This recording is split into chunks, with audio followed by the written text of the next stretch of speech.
What's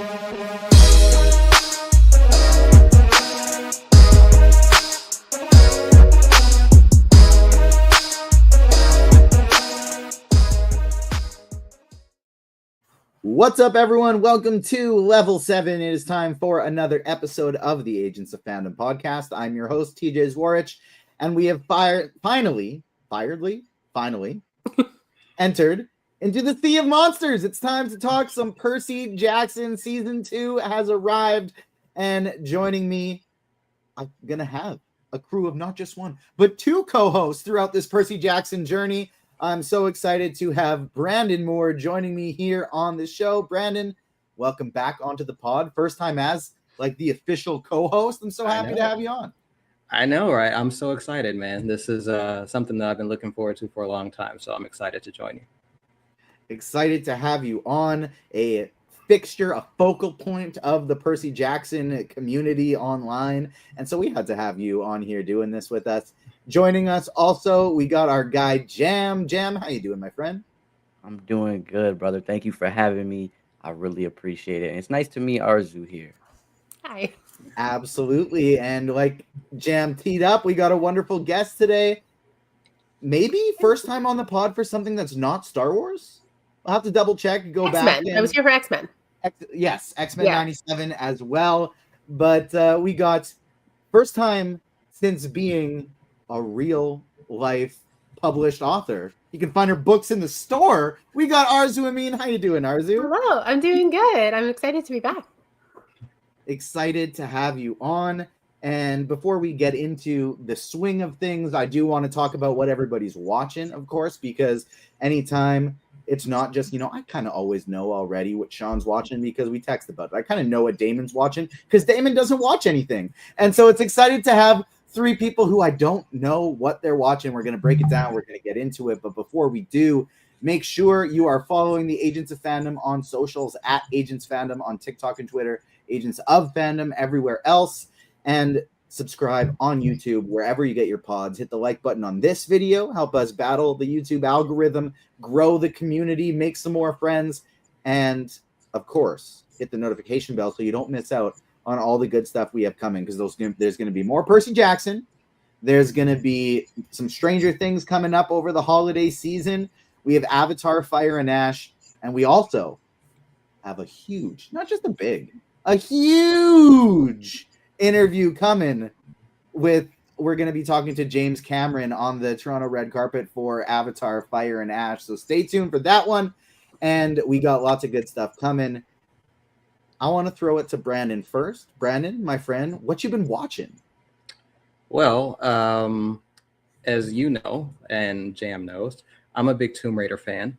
And season 2 of Tomb Raider, The Legend of Lara Croft, dropped on Netflix yesterday. So I binged that yesterday morning. And then last night, we got 2 Tomb Raider trailers at the Game Awards. And I've been obsessed with them ever since. And I've been watching them on a loop and freaking out because it's been 7 years since we've gotten anything Tomb Raider game related, and I'm just over the moon and just super stoked about that.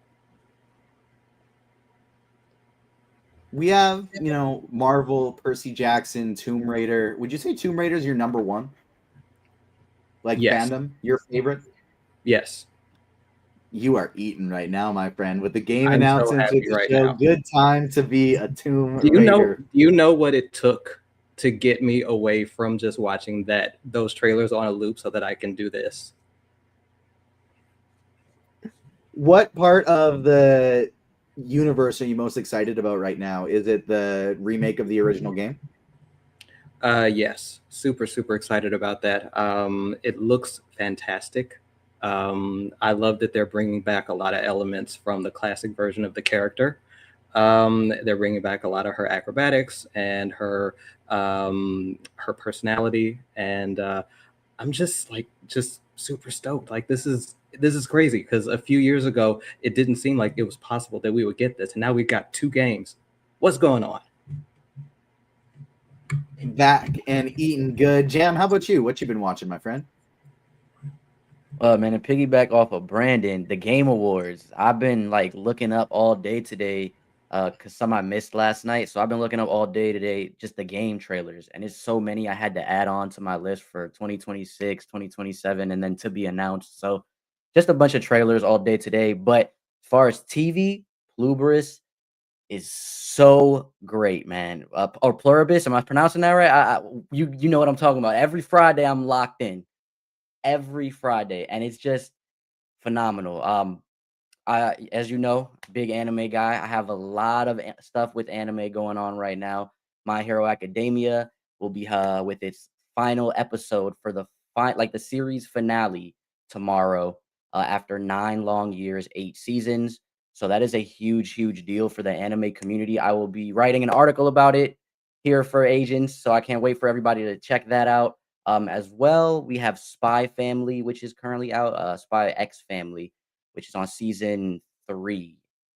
And then what's the other one? I'm really big into right now. Oh, my favorite, the best anime this year to me, at least in my opinion, which is Gachi Akuda.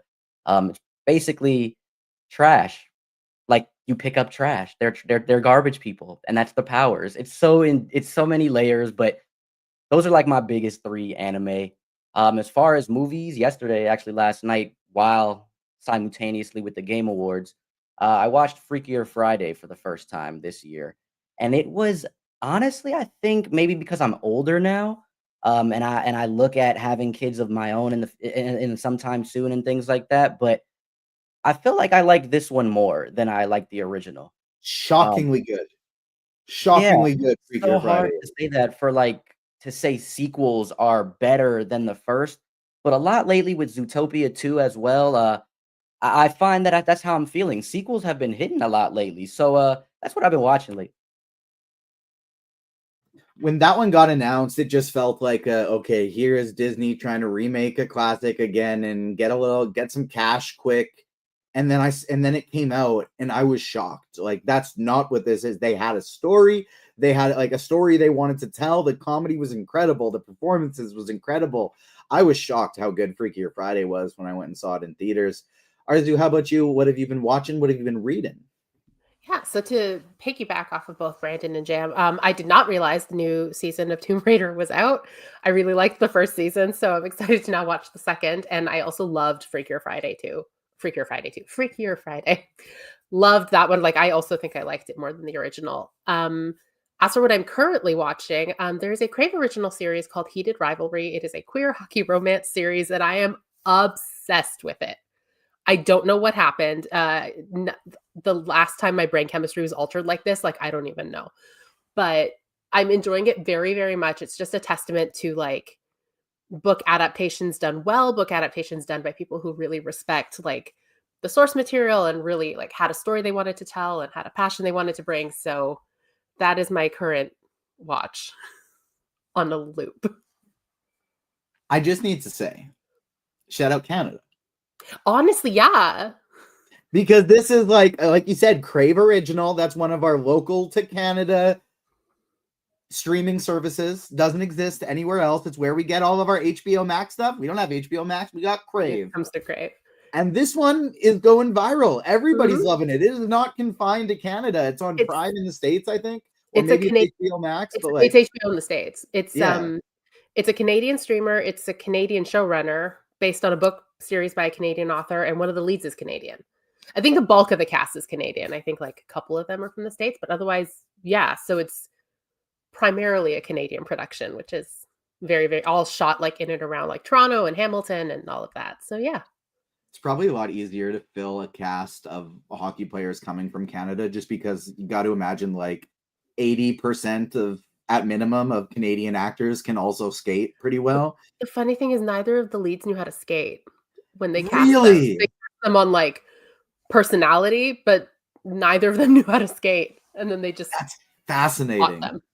That's really cool, actually. That's very interesting, because I got to imagine it's probably not that hard to find people who can skate among Canadian actors. So like for extras and background people, stuff like that. Yeah, that I'm sure is anybody Yeah. who like played hockey when he was younger and now like yeah. That's really cool. That's really cool. I believe it was, I can't remember if it was Rachel or Jamie, but I think it was Jamie who was talking about she was watching. Jamie Zwarych was recently on the show and was talking about she was watching that one as well. So shout out to Canada. I haven't been watching much other than I've been rewatching Parks and Rec just because ever since I started listening to Amy Poehler's podcast, I've just been in a Parks and Rec mode. And so it was really interesting I didn't know this was coming, but I just found out today that there's a new Amy Poehler Mike Scher series coming called Dig or Digs, something like that in the near future, which is pretty darn exciting because that is a wonderful duo. And I've been thinking about it. What is, and Jam, you talked about, you've been watching Pluribus. What is, because these are two totally incomparable things. What's the better run of television? Breaking Bad, Better Call Saul, Pluribus, Vince Gilliam's 3-series stretch, or The Office, the American one, Parks and Recreation, Brooklyn Nine-Nine, the 3 in a row from Greg Daniels and Mike Scher. So I thought that was a pretty interesting little battle because it's tough to have a definitive answer though because they're two totally different types of television. I think I'm kind of on the comedy side, though. I think I'm on the comedy side. Maybe that's just because I'm in the middle of watching Parks and Rec, though. Let us know what you think at Agents Fandom on TikTok and Twitter, Agents of Fandom everywhere else. Jam, I'm going to throw this one to you as we pivot into Percy Jackson. We won't talk spoilers yet, but I actually don't know the answer to this one. I have no idea. Where does your Percy Jackson fandom extend? Did you find the show and just thought this was dope? I want to follow it?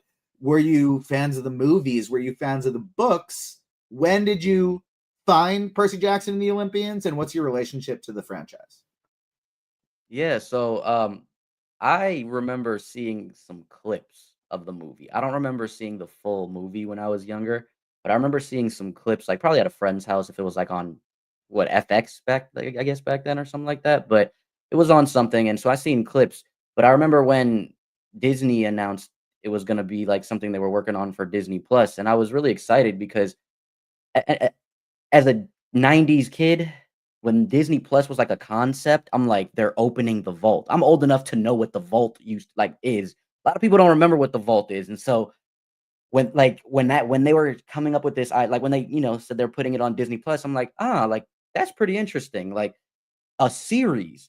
And so I was in a bookstore. I think it was either Barnes and Noble or Books A Million. But I was buying something and I seen the whole set. And I was like, "Oh, well, I can prepare for the series." And so I bought the whole set and I read the whole book. And this was actually I guess 2020, like during COVID, maybe like 2021 when they announced it or something like that. So that's kind of like my knowledge of it. I read the first 5 books. I know Rick put out another book, I think the 6th book, which was like maybe 2 years ago. I didn't get a chance to read that or The Heroes of Olympus. But Percy Jackson, the realm of the series, this is I'm pretty familiar. I feel like I recently read it. I feel like as I'm watching the show, I'm reading the books. So that's kind of like my knowledge there. I think that officially means I have read the least amount of Percy Jackson here. And that's fine because I'm just the host. All I got to do is throw to these 3 wonderful people for their takes. Brandon, how about you? When did you discover this series? Yeah, so I discovered Percy Jackson because of another book series, actually, ironically. A certain book series involving a boy wizard. And I was at a midnight release party for one of the final chapters of that book series, like book 6 or 7 or something. And it was at Borders bookstore, so that tells you how long ago this was. And I'm standing next to one of the tables. I happen to look down, and there is this display of Percy Jackson books. I had never heard of it. Picked it up, looked at the back cover, and I said, "Oh, this sounds interesting." And then I took it up to the register, bought it. Didn't pick it up for like, I don't know, 6 months or something. And then one day I remembered that I had bought it. I picked it up and started reading it, and then I was hooked. And that's my Percy Jackson story. I love it. I read the first 2 Percy Jackson books, but they were both in French because they were in my school library growing up, and we had to get an English book and a French book to read during class time. I was in French immersion. And so I read the first 2 Percy Jacksons in French, like during our silent reading time in class. Arezou, how about you? When did you find this series? When did you fall in love? So I was vaguely aware of it, but I was in university when the movie came out. So I was outside the target demographic, but one of my friends had come home from school and we were bored and it was a Thursday night. So it was like, you want to go see Percy Jackson? We're like, okay. So we just went and saw it. And I was like, no, this was cute. Like the movie, which I'm sure Rick Riordan just sat up somewhere and clutched his chest at me saying the movie was cute. But so I was like, okay, like maybe I'll read the books now because I enjoyed that. So I read the 5 books right around then. And I was like, this is great because I was minoring in Greek and Roman classical like civilization in university just because I needed a thing to minor in. Happened to pick that, so it coincided really well with discovering Percy Jackson, and then sort of loosely kept up with the books after that. I think I read most of the Heroes of Olympus, but I don't think I finished it. And then I did read the 2 like continuations of Percy Jackson, and I've been keeping up with that one as it comes out. So yeah. So I haven't reread the books in quite some time. So I feel like I'm going into the show like fresh because I'm most familiar with the Lightning Thief's plot. So yeah. That's how I feel too, in terms of I've read the second book. I've read Sea of Monsters. And with every episode, I'm still like, well, I won't, obviously spoiler free say what actually, no, I can't even say anything. Never mind, because I forgot that they're doing this whole thing episodically. But I will say, like, as we go throughout this season, as we go from episode 1 and episode 2, I still feel like I'm on the edge of my seat for like, how's this going to go down? How's this going to happen?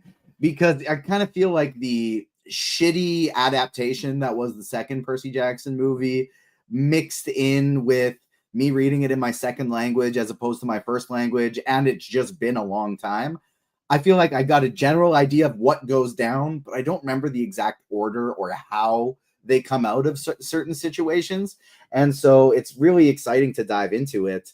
Season 1, I thought, was a very good TV show that kind of still had some clear room to grow in terms of certain aspects of the script, certain aspects of some line delivery from some of the younger ones, and most of all, like the CGI and lighting of it all. There's a lot of like, so much of season 1 was just dark. Not dark from a storytelling standpoint, but dark from like this is COVID, they're filming on the volume and I can't see anything type of perspective. Brandon, as a big fan of the series, when you got to see season 1, what do you think? Did you think it was kind of like a shit, they're doing it, this is going to be the thing? Yeah, I was pleasantly surprised with season 1. As you said, there were certainly some things that they could have done better. And there was definitely room for the actors to grow. And I definitely agree that using the volume definitely hindered them a little bit as far as like lighting is concerned, and just making these environments feel very immersive. But overall, I liked season 1 quite a bit. But so far, I think that what I've seen of season 2, it certainly seems like they've cranked it up to 10, and they're really wait about it. Arezou, what were your thoughts when you watched season 1 and through 2 episodes? Give me your kind of spoiler-free reaction to season 2 so far. Have you thought it's an improvement? Yeah, so watching season 1, they did that thing that I love in book adaptations where you've got the core story and you know the beats you want to hit, but you take advantage of like the medium of TV to sort of expand it where you can and like change up the locations a bit and play a lot with like the actors' expressions and sort of what you can do when you're outside of like because the books are in first person. So if Percy's not seeing it, we're not seeing it. But because this is a TV show, they can sort of play with that. Like there's that scene in season 1 that I think about all the time when like she's dropping Percy's mom's dropping him off at school and like Poseidon shows up and they have this whole conversation. Like I don't think that's in the books, but it was just a nice thing that they like added in. So my hope for season 2 is that we'll have more of those opportunities. And so far, it seems like it is. Like I can't believe how much these kids have grown, first of all, in the last year and a half. It's absolutely wild. But so far, like spoiler free, I'm really enjoying the direction of the season so far. And like that they are once again sort of playing with the visual elements of having this be on screen. It is, puberty's a hell of a drug. It is so funny seeing Percy Jackson and the Olympians and Avatar: The Last Airbender in live action, both kind of coming simultaneously here, with PJO starting the new season and the Avatar trailer coming out for the new season. All of the characters, but specifically Walker Scoble and Gordon Cormier, who plays Aang in Avatar: The Last Airbender live action, it's so funny and clear how they shoot season 1 like right before they start their growth spurt, and it hasn't even been that long. Like, it's not like we're waiting that long between these seasons. These are men now. These are no longer like, no, they're still teenage boys, but they were kids, and now these are very clear teens in the difference of one season of TV.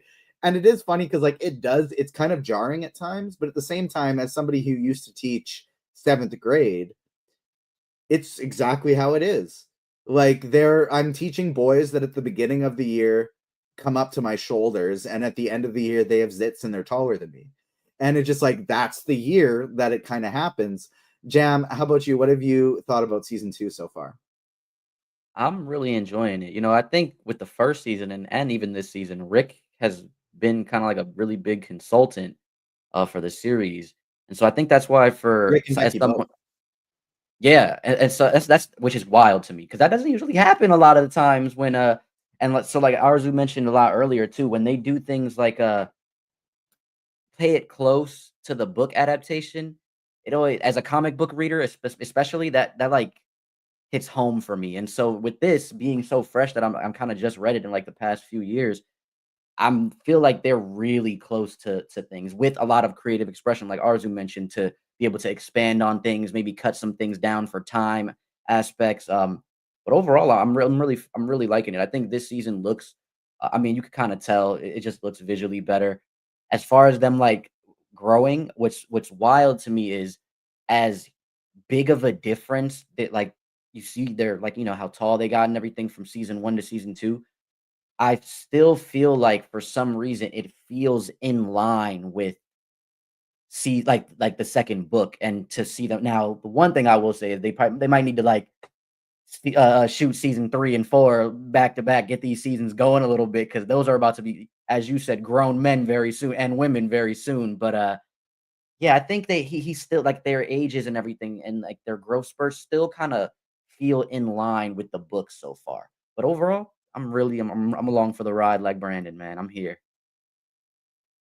Brandon, anything else you want to throw out for the beginning of season 2 before we dive into full spoiler territory? Yeah, I definitely want to piggyback off of what Arezou and Jam said. When you have a book series that's written in the first person, the only thing that you see is that character's perspective. And so, and one of the great things about that is that you can have a narrator who is unreliable. And I think Percy, in many ways, is an unreliable narrator, because we only see certain characters through his perspective. We only see them. We see these characters in a certain light because of the way Percy thinks about them, or the way that Percy, just the way that he views them himself. And so a lot of these characters we're getting to see in a completely different light this season, because we're expanding upon them in a way that the books really couldn't. And I'm really excited about that. Man, I know this is super off topic, but we were just talking about it before we got on air, and talking about and we talked about it a bit in the beginning with the game awards happening last night. But apparently Lucasfilm this is like a reporter saying, this is from Blue Sky Social, Jason Schreier on Blue Sky.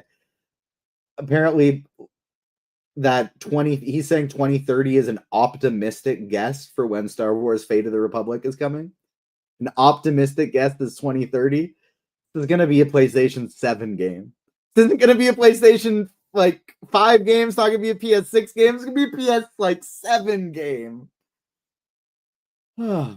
But Percy Jackson, not Star Wars. Percy Jackson. We're all big Star Wars fans too. We're going to talk a lot of Star Wars here on this show.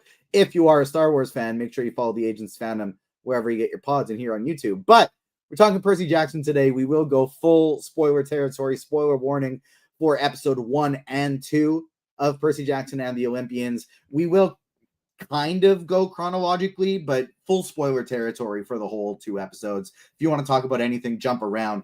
I am all for all of it. And the first thing I feel like we could probably dive into is some of the changes that we've seen like in this in comparison to the book, because Brandon, if I'm being honest, I was busy today and I didn't get a chance to do as in-depth of a rundown as I wanted to. And so I'm just looking at your recaps up on agentsfandom.com for like the order of things. But right off the start, like right off the hop, we get Percy's dream and we're immediately getting some changes because if I'm not mistaken, his mom's not having these visions, at least that we know of, these visions, these dreams that are connected to fate, connected to his story in the book. Yeah, and I was quite surprised to see that added, but I think I kind of know why they may be doing it. They may be doing it to sort of set up a parallel that'll become a bit more clear later on in the series, like once we get like to book 5 and or so. But yeah, they're making some really interesting changes right off the bat, like that first scene. First, the dream that Percy has is very different from what we get in the book.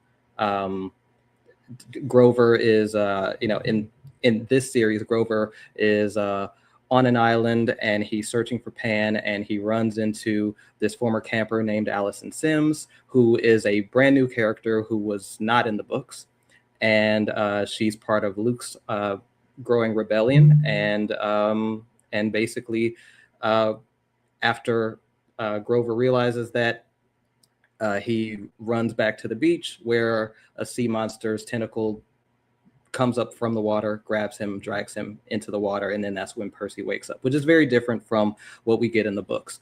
But I like this version better simply because it sets up the stakes right away. It sets up the fact that Grover is in danger. It sets up this new character who we've never seen before, and it also sort of leads us into this revelation that Sally Jackson is having dreams of her own, and it's very well done. And I like the way that they sort of paced it, because the first half of this episode is paced so well. It's nonstop from the very beginning, and it just sort of keeps coasting until they get to camp. And they do a very good job of making sure that everything flows, everything moves quickly, and hopefully hooks people and keeps people interested.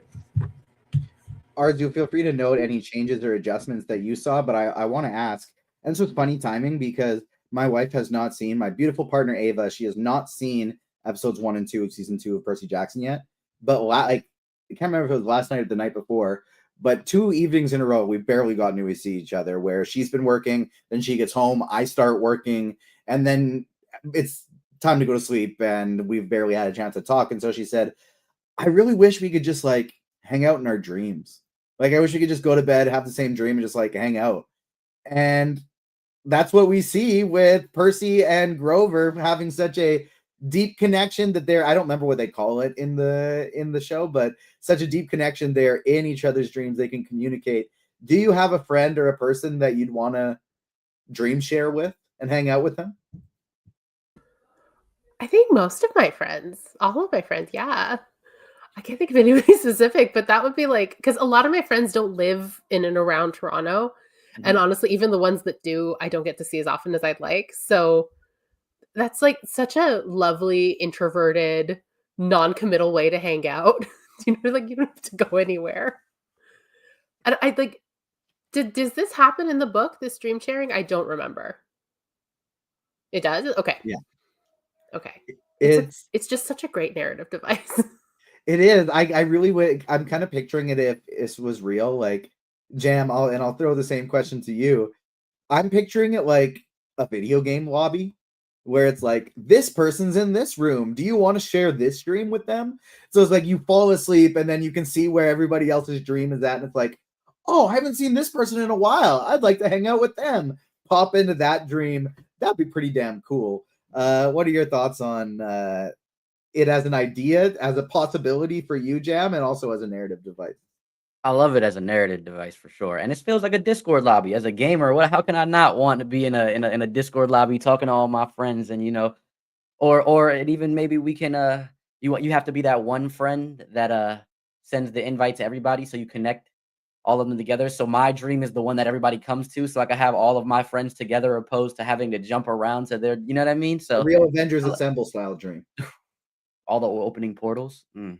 That's how they pop in. Everybody's opening the portal.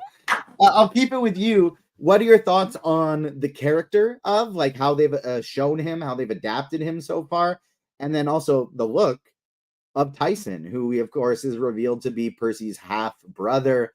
What did you think of the way they're telling this story, Jam? And how do you think he looks? I love Tyson. Actually, Tyson's probably one of my favorite characters in the book. He's just awesome all the way around. So wholesome. So he just makes my heart smile. Like it's like Superman in Percy Jackson's universe. That's the best way I could describe Tyson.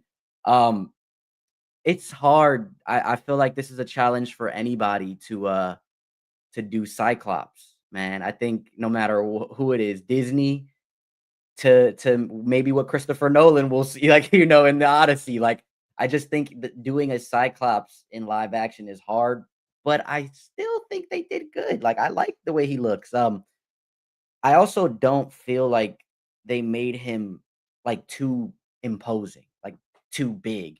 Which in the books he is a lot. I will say I think he's a lot bigger. But I don't think that bothers me. He is amongst the Cyclops. He is considered like short and small and stuff. But I think he's still a little bigger in the books. But that didn't bother me. It makes it feel a little bit more relatable. It makes it feel like it's actually possible. Um, I like it. I think the I'm not sure of the actor that's playing him, but I think he's also doing a really good job. So I like it all around. I'm really looking forward to what they do with this character. Can I just say, on the note of how tall he is, as somebody who cleared 6 foot in grade 8, they do a really good job of, like, when you are slightly taller than your peers, how awkward it is to just inhabit the same spaces, because, like, they're all eventually going to catch up to you, but you beat them to it. So I just think the actor does a really good job of playing the, like, I am not like, he's not like comedically tall. He's just taller. And he does a really good job of, like, playing the sort of awkwardness of being at that age and being head and shoulders above everybody else. What are your thoughts on I mean, that is, of course, part of the performance, but Arezou, will keep it with you. How do you like Tyson's story so far, where I feel like it's kind of, have some differences, has some changes, but this is such just like a wholesome and lovable character. I don't remember that much about Tyson's story in the book to, like, know what changed exactly. Like, anything that I think has happened thus far that I remember happening in the book seems pretty consistent. But I've always really liked Tyson. I've always felt bad for Tyson, because he is, like, the demigods have this sort of unenviable position in the world, and that they're always in this constant danger. And he has this completely different position of being sort of, he's a child of one of the big three, but he doesn't quite occupy the demigod space. So he's even more of an outsider than they are. And my heart has always gone out to this poor kid. So I think he's just such a sweet character. And I'm really enjoying his story so far. And I hope to see more of it. I'm excited to see more of him in the season. Brandon, another thing you touched on the article was how the changes made to Tyson are kind of good and modern changes. Yeah, it's interesting. When I first read the Percy Jackson books, I didn't catch up, or I didn't catch on to maybe some of the things that other people mentioned, because once I joined the Percy Jackson fandom and started communicating with other fans online, I saw that there was a bit of conversation about Tyson, maybe the book version of him being portrayed as maybe a bit more, maybe almost sort of mentally challenged or developmentally challenged. And I like the fact that this version of the character is not that. He's just this sort of very sweet, very lovable, very very kind character who just just wants to love people and wants to be loved, and it's really quite sweet. And I'm really happy with the way that they're writing him, but I think Daniel Diemer is doing a phenomenal job of bringing him to life. He's very, very good, and I'm sure we'll get to even more of that later on. But he's knocking it out of the park, and his relationship that he's building with Percy in the show is really quite beautiful. Question for you, Brandon, because this is one thing I don't remember from the book. Was Tyson introduced the same way? Like he was just there? No. Okay, No. that's what I thought. Okay. Didn't Percy know that Tyson was his brother when he met him? Not in the book, no. No. Okay. Yeah, in the book, Tyson is this kid who had been homeless, and that Percy sort of knew from his school that he went to. And it wasn't until later that he even noticed that Tyson was a Cyclops, because the mist had sort of shrouded Tyson from him, and so he saw Tyson as just this really big sort of lumbering kid, but he saw that he had two eyes, and it wasn't until, I don't remember exactly when, it was certainly before they got to camp, but he realized that that Tyson was a Cyclops. That's right. You know what? As a matter of fact, I think that it may have been a scene that they actually removed from the show. There's a scene in the show, or there's a scene in the book where they're at this school, Merryweather Academy, and they get attacked by these Laestrygonian giants in the gymnasium. And it starts this whole fight where they're throwing fireballs at them. And I believe it's that scene where Percy realizes that Tyson is a Cyclops. I could be wrong. And they mashed that. You're right. And they mashed that up with where he protects Percy from the fire. That's right. You're right. Right. So they pushed that. They took bits and pieces of that scene and pushed it back to the moment where they're about to enter camp. It's funny, Arezou, you told the story of you were 6 foot tall in grade 8. I, as a basketball player who basketball was so important to my life growing up, I always just wanted to be taller, right? However tall I was, I wanted to get taller than that. I had so much hope when I was in grade 12 because my dad, he's 5'10". When he entered grade 12 at the beginning of the year in September, he was 5'2". And he grew 4 inches. By the end of grade 12, he was 5'6". The year after grade 12, he grew another 4 inches, finished at 5'10". So he grew 8 inches when he was 17 and 18. And so I'm sitting there in grade 12. I'm already 5'10". I was like, is it going to happen to me? Am I going to go to the NBA? Am I going to be 6'6" at the end of the year in 2 years? And that was my hope, was that I had this mega growth spurt too. And would end up going places, but alas, it never happened. And although we do see Walker with a mega growth spurt, he's a totally different looking kid in this season than the first. What I do think plays a lot more now than it did in the first season are those little Percabeth moments. Those little moments between Percy and Annabeth, which, we get pieces, we get nuggets, we get little crumbs in the first season, but they are so childlike that I don't even want them yet. It felt too early. Now that they're becoming teenagers and they do look a little bit older as well, it feels like that high school age of oh my gosh, I haven't talked to this person all summer and I'm going to see them again when we go back to school and I can't, and I'm so excited to see them, but I'm so worried to see them. What should I say? It just feels like they're in the perfect age range for that now. And I think it is so, so good. Arezou, I'll throw it to you first.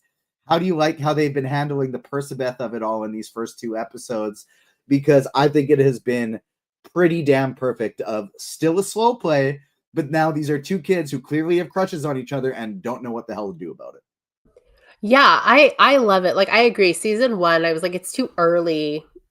especially with how young they look, like to really lean hard into the Percabeth. But I did like that season 1 really seeded in these really strong moments of like friendship, and like they obviously like each other as people very much, and they get along, and like you can understand why, you know, spending this much charged time with someone and then being apart for 9 months, like then you're really like brooding on it, and it kind of develops into a crush on its own with the other person not around. And then it's like, I feel like it's such a teenage thing to like have an interaction with this person you like and then build it up into something in your head while you're apart. And then the next time you see them, you're a complete mess because you've got like whatever's going on in your head and now they're standing right in front of you. And I think the way that they played this really awkward teenage crush in this very charged, like elevated situation is so well done. I like absolutely like I love Percabeth as a concept, as it's executed in the books, and I love it here too.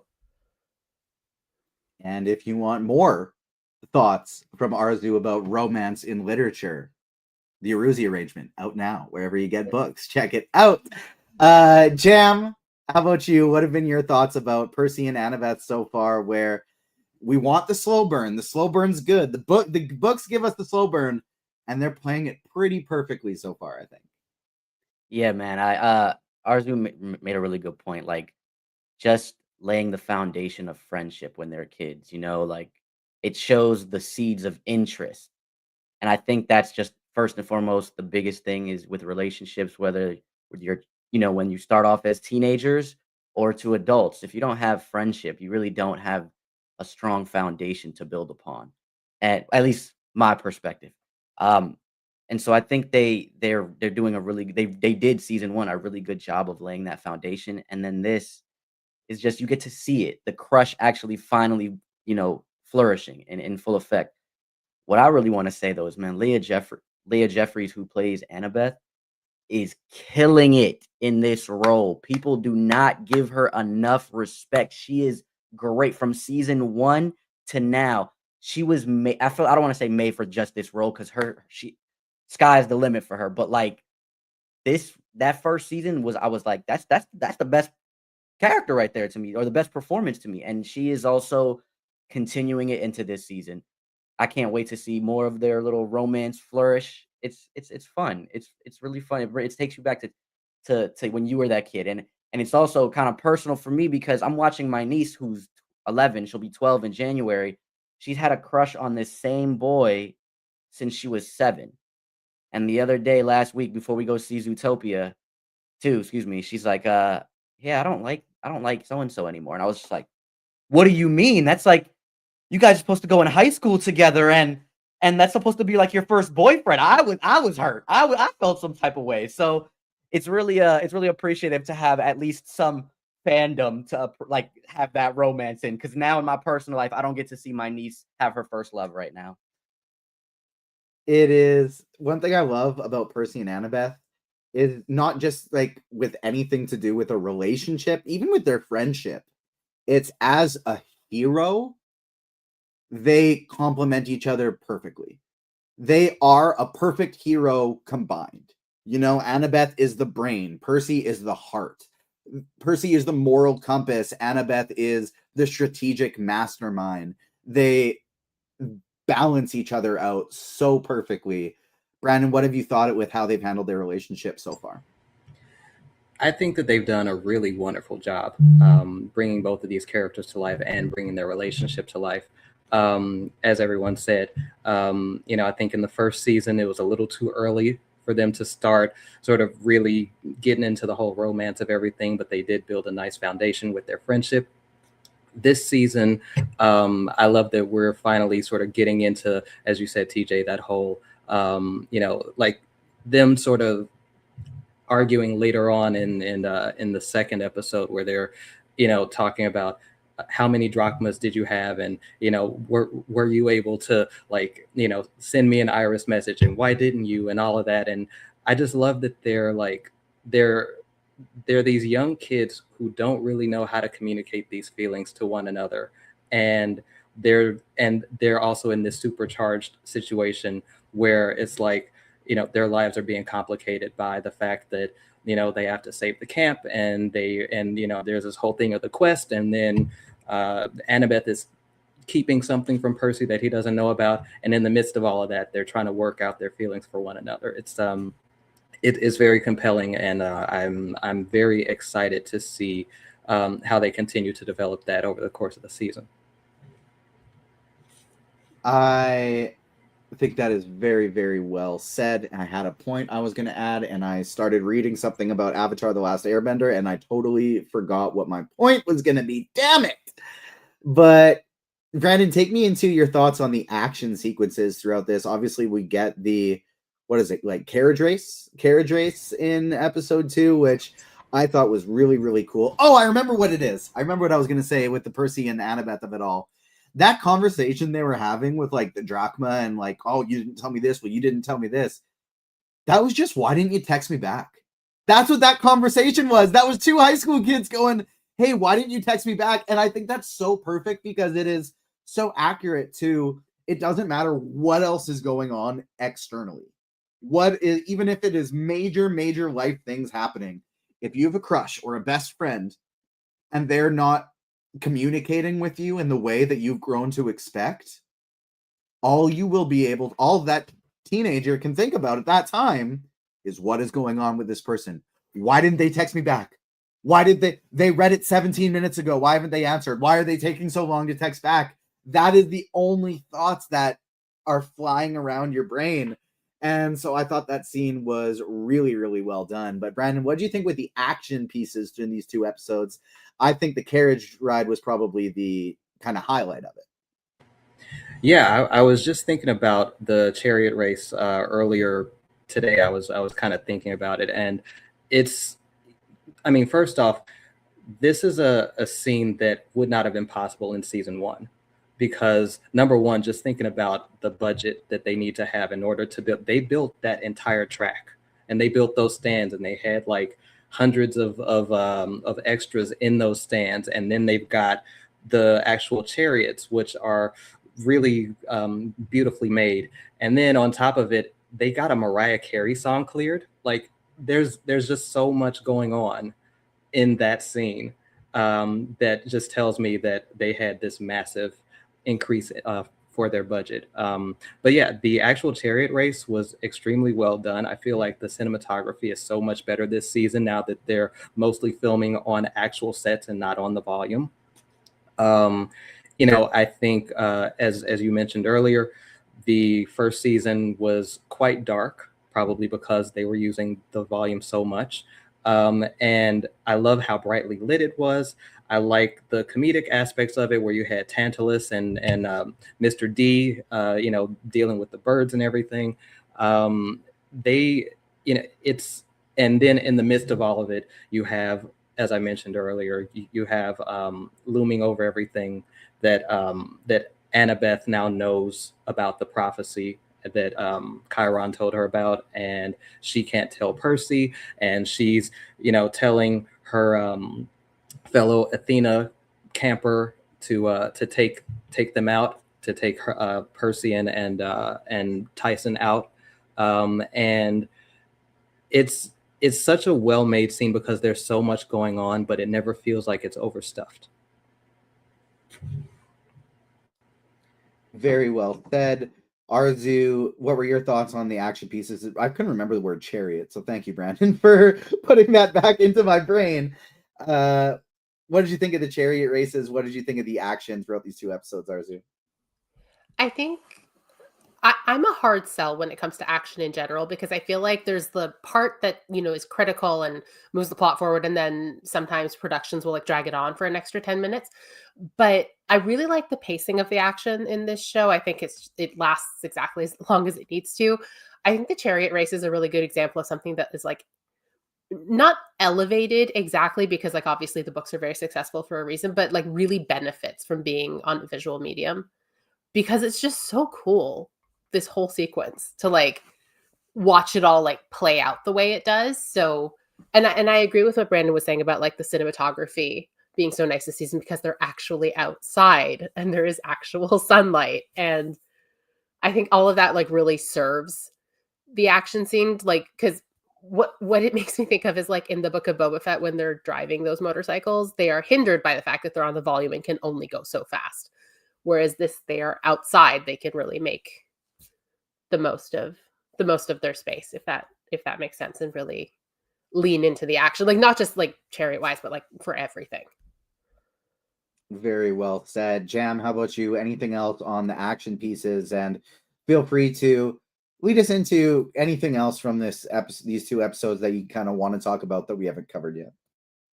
The only really thing I have for the action things that I wanted to highlight was the choreography with the fighting choreography itself. Like that sword fight between Percy and Clarice, I believe. Yeah, Clarice. It was awesome. Like they were like it actually felt, I don't want to say Game of Thrones-ish, but they knew what they were doing. Like Disney got the sword fighting on lock. So I was pretty surprised at that because I thought, being that this is like a young adult show, I felt like it was going to be a little bit watered down, but they're not watering down like how dangerous this stuff is, or like dangerous these kids' lives are. And that's why I'm like really excited about it, because it feels like you feel the danger, you feel the sword swings, you feel the hits, you feel when they get, bruised or cut or bloodied. And they're kids. So it feels really nice. And that was like really the only thing I wanted to highlight with the chariot race. I was about to say carriage ride too there. There was something early on when I was watching just like the little bits of Clarice that I was kind of thinking like, what am I kind of off with? What's kind of off about this to me? Is it Dior Goodjohn's performance? Just the lines don't seem as smooth as some of the other characters. Then when we see more of her in these first two episodes, it really clued into me of, this is the daughter of Ares. She is the fighter. She is the athlete. She doesn't word so good. You know what I mean? That is part of the performance. That is Dior Goodjohn doing an incredible job, because when I see her more in this season, she is this imposing force. She is this badass that when every other character is kind of scared of her. And it clued into me as I was watching her in this season that it was, it is not, somewhat shaky line delivery. It is a character who is maybe not the best with words unless she's giving a motivational speech to her troops. You know what I mean? I feel like I didn't understand her character properly, and that was something that was throwing me off in the first season a little bit. But Brandon, I thought Dior Goodjohn did an incredible job as Clarice in this season so far through the first two episodes. Who were some of the other performances that stood out to you? You brought up Mr. D and Tantalus already, where I love the Mr. D casting because I just want as much Jason Mantzoukas as possible. And I got to shout out again. Jason Mantzoukas is a massive Avatar: The Last Airbender fan, so got to just keep sliding in my Atwa talk whenever I can. But Brandon, who were some of the performances that stood out to you in these two episodes? I agree with what Jam was saying earlier about Leah Savay Jeffries.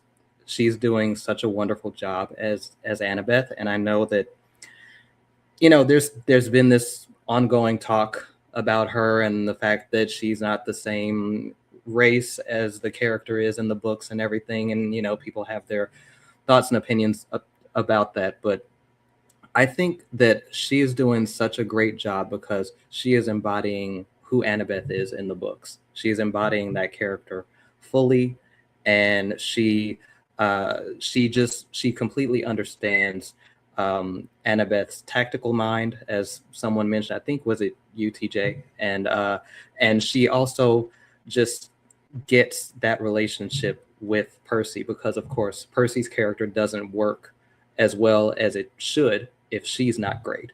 And so I think she's doing a good job. I think Dior Goodjohn is doing a really wonderful job. Daniel Diemer, as I mentioned earlier, they have a really strong cast. I think we don't see much of him in the first two episodes, but Charlie Bushnell, who plays Luke, is also quite strong. And even the bit that we get of Lin-Manuel Miranda at the end of episode 2, like, I don't know when it became cool for the internet to like hate on Lin-Manuel, but I'm like, I don't get it. He got too popular too quick. He got Pedro Pascal a little bit because that was like, weirdly enough, my 11-year-old, I believe she is now, niece, her favorite like celebrity, if she could meet one person, it's Lin-Manuel Miranda, because she grew up on Moana and she grew up on Encanto. And so Lin-Manuel Miranda is like the guy, and she's a big musician. She's an artist. She's great with music. And so that is like the person that if she got to meet, that's her first choice. Yeah, I'm just like, this guy is too pure for this world. Like, leave him alone. He's perfect. Arezou, how about you? Any of the performances that stood out? I gotta say, as a character, Tantalus fucking sucks. I hate that guy. If he was a teacher at my school, I'd be so out. I'd be doing whatever I could to make his life worse. So I, first of all, forgot Lin-Manuel Miranda was not like forgot today, but I mean like going into season 2, forgot Lin-Manuel Miranda was in this show, and then showed up. I'm like, right, because he was in season 1 too. The actor who plays Tantalus is giving a thoroughly unhinged performance. So much so that I couldn't remember if this character was in the book or not, but I think he must be. But he is so unhinged that I think he just saw whatever the source material was and went, we're going to dial that way up.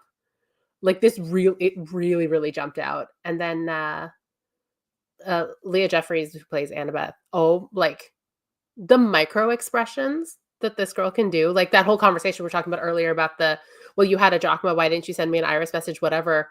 When Percy turns that back around on her and it's like, well, you had 2. Why didn't you call me? Like just the like anger to panic to grief to all of that she does on her face without really moving at all. I was like, damn, this kid is like looking at a long and very prolific career, because like she's already this good at her current age. So those were the 2, like most of all, that really, really jumped out at me. I think that is probably the thing that makes this TV show, maybe if not the most special, gives me confidence that it will be successful long term. One, because Rick and Becky are directly involved, so the source material will be adapted properly, and we know what story we're going to get, a story that people love. The other is that, and they do keep casting really strong actors for all these roles of gods and side characters and things like that. But the trio of Walker Scobell, Aryan Samadri, and Leah Jeffries, like all 3 of them are just so talented. And all 3 of them embody these roles so well. And like, Brandon, it's nice, we can have an actual conversation here without the dark sides of Twitter attacking us over the stupidest little things. But like, when you talk about the race changing for this character in the show, I think when we look at characters and we think, okay, who are characters that should not have their race swapped, it's because these characters have a part of their culture weaved into who the character is. And so their culture, their race, whatever have you, their background is important to their character. Nothing about Annabeth needs to be white. There's absolutely nothing inherently white about the character. And so you pick the best person for the job, and I really think they did, because she's doing a really, really incredible job so far. Brandon, any final thoughts on Percy Jackson and the Olympians season 2, episode 1 and 2? And let the people know where they can find you. Socials, your work, your writing, all of it. Sure, yeah. So one last thing that I wanted to say is, as you mentioned, Rick Riordan is he is an executive producer, and I believe he's also a writer on this show. And so for all of the book purists out there who are sort of, frustrated about certain changes that are happening, just know that Rick Riordan is in the writer's room, and he is part of, making these changes. And he's sort of spoken before in interviews about how, he wrote these books like 20 years ago. Like he wrote Sea of Monsters 20 years ago. And there are certain things that he looks back on now and says, I could have written this scene better. I could have done this better. I could have expanded on this more. And so, as much as I like when adaptations adhere to the source material, I also like when the original creator is involved in an adaptation and then is able to make whatever changes he sees fit, because this is the world that he created. These are the characters that he created. And I think that every single change that has been made so far works for the visual medium, because this, as Arezou mentioned earlier, this is a visual medium, and there are certain things that you can do on the page that you can't maybe do in a visual medium, or vice versa. There are certain things in a visual medium that maybe wouldn't work well on the page. And so when we talk about an adaptation and how faithful it is, it's like, okay, but how, is it actually adhering to the spirit of the story? Because to me, that's what's more important. To me, it's not so much, it's like for example, the Laestrygonian giant attack, them moving it back to, them to Percy, Annabeth, and Tyson, making it to camp. I'm not as worried about them changing that as I am to the fact that this works well for the story. It's still there. The spirit of the story is still intact. And, I think that, there's a certain section of the fan base that needs to sort of remember that, like this story is still intact and it's actually being enhanced. And we don't want to be so caught up in faithfulness that we lose sight of the fact that this is actually enhancing this story and making it better. So, but as far as where you can find me, I'm at indigo_15 on Twitter. I'm at Indigo Chronicles on Instagram and Threads. And you can find my work on agentsofandom.com. I've got 2 Percy Jackson reviews and recaps for this season up on the site right now. And you can also see more of my work over at The Direct. More PJO stuff coming from Brandon as well here on Agents of Fandom in the future.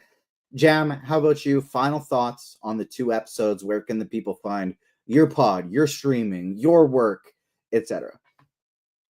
Only thing I got left is I wanted to highlight my man's Grover. We didn't get much of him this season, or these, this 2 episodes, but I loved what he's doing. I just watched this kid in Freakier Friday as well. It was a couple scenes, but he's talented as well. But like you guys said about Leah Jeffries, man, I'm baffled that she's not booked in more. I want to throw out a fan cast out there. We know that they're doing Teen Titans. I think she would be an amazing Bumblebee. Just throwing that out there. But give her like 5 years. Like, I don't know when they're gonna end up doing this since the script got put on hold for Wonder Woman. But I was thinking even give her more time, and I could see her doing a Starfire.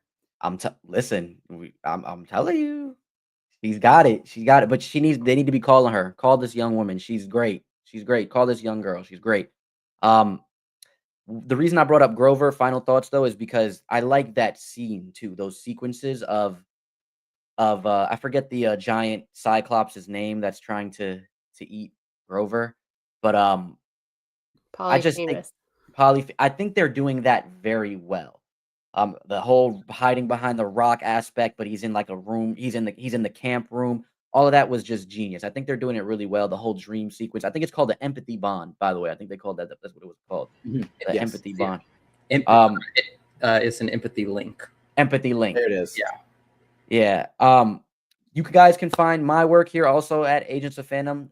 The My Hero Academia article will be dropping soon, hopefully with everything considered tomorrow, because the series finale is tomorrow, as well as on the alternate timeline. And you can find me on all socials at Jam Session. Just replace the E with an X. Arezou, final thoughts on these 2 episodes? Anything we didn't bring up? Anything you want to emphasize?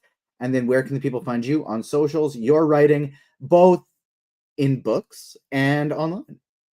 Yeah, for sure. So the last thing I want to emphasize is kind of jumping off of what Brandon was saying about having the creator involved in the story. I think there's a really good example of that with Netflix's Series of Unfortunate Events, which had the writer in the room and developing, and it made it as a whole a more coherent story for the screen, because it was like it worked in books, but on screen it needs different treatment. And I think having Rick Riordan involved at that level is going to make that jump to this new medium like that much smoother, because we already see like how well that's being done. And yeah, like Jam said, Grover, we didn't talk about much because there wasn't much Grover there, but I'm very excited to see more from him. Because he's got quite the plot in book 2. So I'm excited for that as well. And then as for my writing, I'm not much of anywhere online anymore. I still podcast at the Geeky Waffle, but I don't write for the site much anymore. Star Wars Insider is folding, so I don't write there anymore. I'm no longer at Collider, but all of my old stuff is still up and around, and I think it's all still very good. And then my book writing is, it's all linked in my socials, in my bio. My first romance novel came out in October, and hopefully the second one will be out in the spring. Fingers crossed. So yeah. And then my socials I'm mostly Threads and Instagram at ArezouD2. My literal favorite social media name of anybody I follow. I love what you did with that. That's tough. I didn't even catch that. That's tough. Yeah. That's gas. My friend's friend came up with it. Like this, I've never met this person in my life, but he just asked my friend if I had ever gone by ArezouD2, and I was like, well, I do now. Exactly. And when the Arezou arrangement is adapted by the whatever movie studio. Come on, Crave Canada. Crave Canada, exactly. Let us know. Arezou better be involved. And make sure you check out the book, the socials, and the work from all of these wonderful people here on the show.